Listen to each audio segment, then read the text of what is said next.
Oh my goodness, there you are. I am so excited because we are about to start an awesome class. We're gonna learn so many different things. My name is Ruth, and I'm really excited that you're here and that we can go on this adventure of learning together. Have you ever thought about what you want to be when you grow up? What job do you want to do every day? Well, maybe you want to be, a firefighter.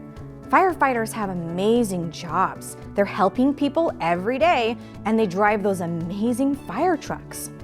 Or maybe you want to be a construction worker. Do you like building?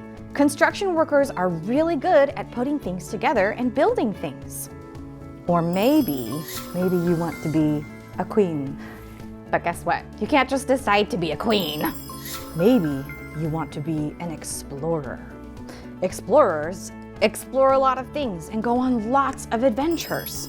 Or maybe you want to be a detective. This is a detective hat, if you can't tell. It's not just like a baseball cap.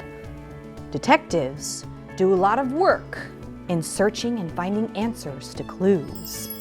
So no matter what you want to be when you grow up, there is a place for you.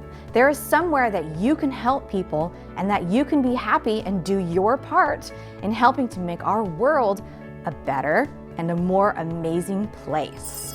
So let's get started and learn all about our amazing world and all of the different types of people and communities that we have here.